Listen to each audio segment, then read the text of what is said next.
13 मार्च 2025 को हमने Indian animation scene के हिस्ट्री एंड डाउनफॉल पर बात करी थी, but now I am happy to say that the tides have shifted and India is finally entering into its golden phase. Mahavatar Narasimha के incredible success के बाद यार ये मूवी 300 करोड़ से ऊपर की अर्निंग करती है थिएटर्स पे, एंड जो इसका बज था इंटरनेट पे दैट वाज इनसेन।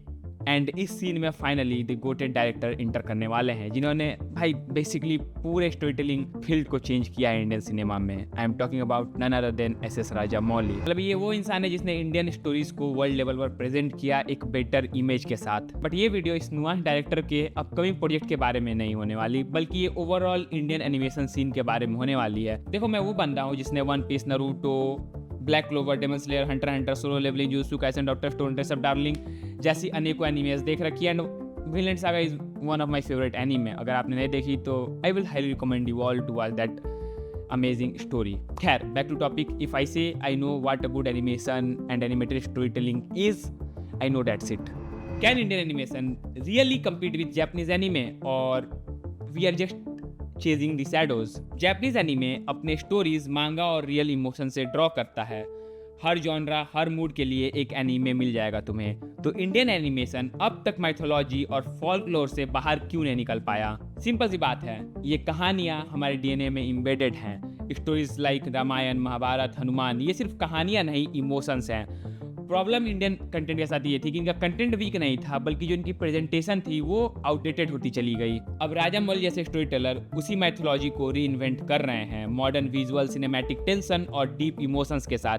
ये एग्जैक्टली वही फॉर्मूला है जो जापान ने मांगा के साथ किया था, अपनी रूट से ग्लोबल स्टोरी टेलिंग क्रिएट करी थी। अब आपका सवाल होगा, can Indian animation match the visual innovation of Japanese anime?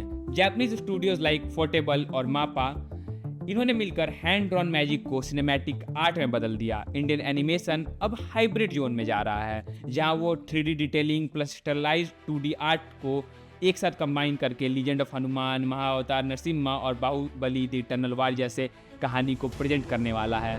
Yes, we don't have aesthetics yet, but maybe that's the advantage. We are not copying, we are experimenting. If India keeps merging art with technology, motion capture, CGI, stylized color theory, we might create a new visual language of our own that represent our aesthetics, our originality and our culture and our stories more intentionally, which impact the masses. Japanese animation का जो biggest strength है ना, वो है उनकी diversity, romance, horror, slice of life, philosophy, even absurd comedy. But Indian animation अब तक वही माइथोलॉजिकल ट्रैप में फंसा हुआ है, क्योंकि जो इंडियन मेंटालिटी है वो ये है कि भाई animes, cartoon are just for kids, they are not meant for the grown ups. And जो कि बहुत बड़ा मिथ है, एंड जिस मिथ को बस्ट किया है अपने महाअवतार नरसिम्हा। जैसे कि जो राजामौली का अपकमिंग प्रोजेक्ट है वो ना ही किड्स के लिए है, ना ही प्रॉपरली माइथोलॉजिकल है।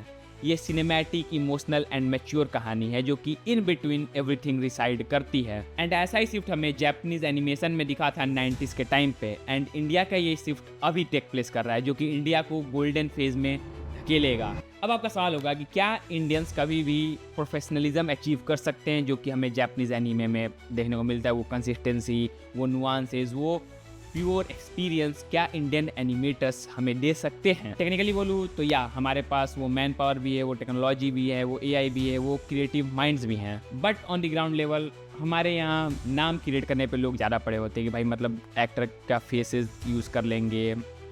लाइक बाहुबली तो चलो ठीक है, वो एक इनबिल्ड कहानी है, बट या बड़े बड़े नाम को आवाज़ देने के लिए बोला जाएगा तो उसमें बहुत ज़्यादा खर्च चला जाएगा। That way they are just going to cut the budget on the animation. And अगर वैसा होता है तो हम जो ग्लोबल इम्पैक्ट सोच रहे हैं वो नहीं हो पाएगा। But seeing to the positive side, जैसे कि अभी बाहुबली हमें देखने को मिल रहा है, हमारे पास है, सब कुछ है। अब बात आती है, क्या Indian audiences adult oriented animated कहानियों के लिए तैयार हैं? तो एब्सोल्युटली तैयार है, क्योंकि भाई 83% ऑफ इंडियन व्यूअर्स प्रीफर करते हैं एनिमे स्टाइल कंटेंट। मतलब यार अब आप भाई देखो, नंबर्स आंकड़े मैंने तुम्हें दे ही दिए, अब तुम फिगर आउट कर ही सकते हो यार कितना बड़ा नंबर है। मतलब तुम देखते हो अब इंडिया में कितने सारे कॉस्प्ले इवेंट्स होते हैं, जो कि पूरा जापानीज कल्चर है भाई कॉस्प्ले का। इंडिया में इस तरह कॉस्प्ले कल्चर्स नहीं थे। हमारे यहाँ कॉस्प्ले मतलब डॉक्टर, इंजीनियर, राम जी, हनुमान जी आप बन के चले गए स्कूल में, वही होता था कॉस्प्ले।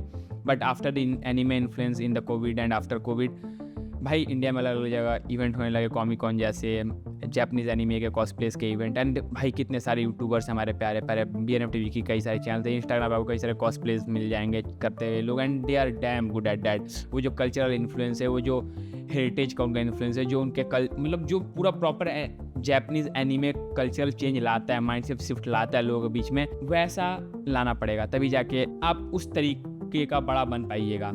आपके पास कहानियाँ हैं, आपको बस इनोवेशन करना है एक ऐसे स्टोरी में जो कि लोगों को पसंद आए। आपको माइथोलॉजिकल स्टोरीज को उठाकर उसे मॉडर्नाइज करना होगा, उसे अपनी कहानियों में ऐसे इंक्लूड करना होगा जिससे लोग प्यार में पड़े। लाइक RRR, उसमें जिस तरह से सिम्बॉलिक तरीके से राम जी को प्रेजेंट किया गया, हनुमान जी को प्रेजेंट किया गया, that was incredible.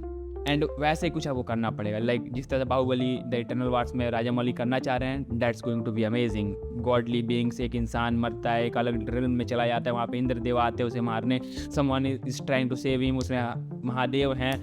It's incredible with true.